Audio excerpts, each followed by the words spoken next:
ভাই আপনি তো বহু বছর ঢাকা বসুন্ধরা থাকেন, জি, জি। তো এখান থেকে কি আপনি যেতে পারবেন? মানে আমার তো মানে এই যে গ্রাম অঞ্চল অনেক খ্যাত, হ্যাঁ। যে কাদা আমার অনেক ভালো লাগে না। মানে আমি ও যে ইয়া, মানে ঢাকা ডেফিনেটলি। ছিলাম, মানে আমি তো বসুন্ধরা আবাসিক হোটেলে ছিলাম, মানে আবাসিক কি এলাকায় হোটেলে ছিলাম। ছিলেন? আবাসিক হোটেল, ও ইয়েস, আবার আবাসিক এলাকায় ছিলাম। মানে ইয়েস। এখন তো তোমরা তো সেভাবে গ্রামে চাষ করবে, তোমরা তো খ্যাত, ও তোমরা তো ইয়া, এসব আবার ডেফিনেটলি, কাদা ইয়েস, ইয়েস, কাদা মাটি তোমাদের হচ্ছে ইয়া, মানে এদের সাথে মানে খাপ খাই গেছে। ইয়েস। আমি তো মানে এখানে আমি আসছিলাম, মানে আসলে একটা রিকোয়েস্ট ছিল, মানে একটা নতুন ক্লাব হয়েছে, তো আমার ফোন দিয়ে আনছিল, ভাইয়া আপনি না আসলে বা আপনার জন্য। ভাইয়া কিন্তু ঢাকা থেকে আছেন, ভাই আপনি কি রাস্তা থেকে যেতে পারবেন? না ভাই, আমি তো খ্যাত। এই ঢাকা শহর কিভাবে একটু হাঁটে, একটু দেখুন তো এই রাস্তা থেকে হাঁটে দিয়া জি ভাই, দেখেন তো কিভাবে হাঁটে, দেখাই ভাই আপনাদের। প্লিজ।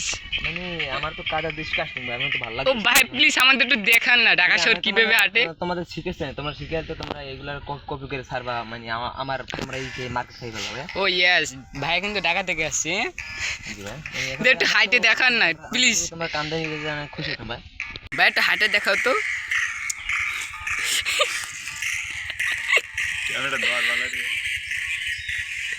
মানে আমি তো ভাই এই কাদা আমার ভালোই লাগে না ভাই, তোমার কি খারাপ, তুমি খাতি বলা কেন না?